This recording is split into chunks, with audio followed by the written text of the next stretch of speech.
साथीहरु म चाहिँ मेरो उपर बल्ल चाहिँ घोप्टिरहेछ नि त उठाउन जाँदैछु हो। यहाँ बोरा लिएर दिन चाहिँ भने यस्तो भएको छ।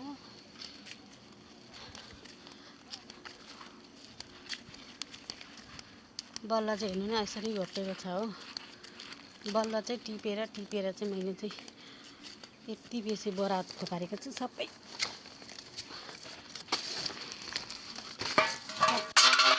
यो पनि टिपिसकेको, यो फाटिरहेछ, फेरि यो पनि टिप्नु पर्ने, यो पनि टिपिसकेको, यहाँ यो सबै टिपिसकेको छ। छर्नु चाहिँ यसरी छरिरहेछ, यो पनि टिपिसकेको। अब कति टिप्नु यो बोरा चाहिँ घामले फाटिहाल्दो रहेछ हो। यो कसरी टिप्नु पर्ने अब मैले एक्लैलाई त फेरि साह्रो पर्दो रहेछ।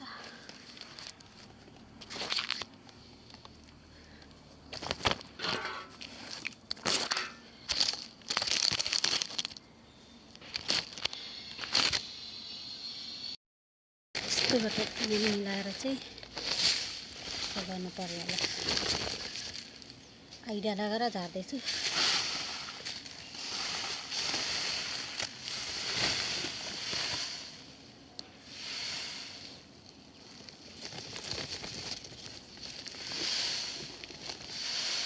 के गर्नुभयो? बल्ल हालेको यहाँ भिडियो बनाएको। तपाईँ डिस्टर्ब गरिहाल्यो। यहाँ हुँदैछ नि यो तरिका हो।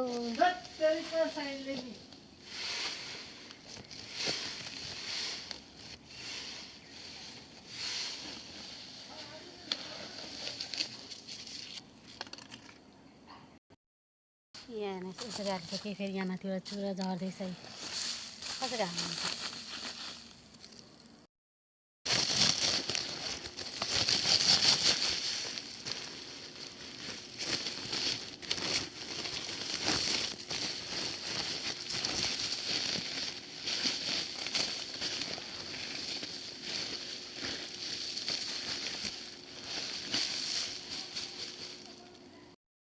यसरी यहाँबाट पनि घोप्टिसक्यो, यो पनि टिपेको अस्ति नै हो।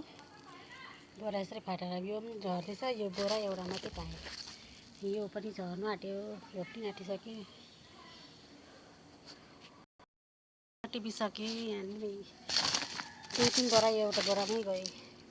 अझै यो रेडी चाहिँ फाटिसक्यो, यो पनि फाटिसक्यो। बोरा छैन उठाउने। यहाँ पनि अलिकति छ, सबै टिपिसकेको बोरा फाटेर नि। तिनवटा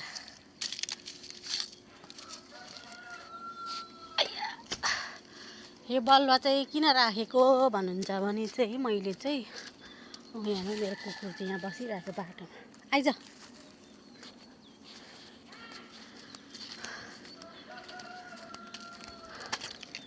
र यो बलुवा चाहिँ मैले किन राखेको भन्नुहुन्छ भने चाहिँ तपाईँलाई म देखाउँछु। यहाँ अलिकति ढुङ्गा पनि अस्ति किनेको थिएँ है, यहाँ पनि छ, उपर पनि छ अलिकति। अनि यहाँ चाहिँ यस्तो भएको छ नि त, यो घर चाहिँ सानो बनाएर चाहिँ यहाँ आधी जमिन डल्लै थियो नि त, यहाँ यस्तो भएर चर्केको छ है। अनि यहाँ चाहिँ यसरी वल हाल्नु पर्यो भनेर चाहिँ थुपारेको थिएँ बलुवा। तर बलुवा 2 गाडी थुपारेको, ढुङ्गा 2-3 गाडी थुपारेको थियो। फेरि रड पनि चाहिँदो रहेछ नि त, रडले गर्दा अलिक कम्ती उयो भएर चाहिँ नपुगेर चाहिँ त्यतिकै थुपारेको छु। बलुवा किनेको झन्डै 1-2 वर्ष बेसी भयो होला, ढुङ्गा पनि बेसी नै भयो। अन्त त्यतिकै त्यो बोरा फाटेर बल्ल चुक्कुचुई हुन्छ। अन्त त्यही टिप्नु चाहिँ गएको थिएँ।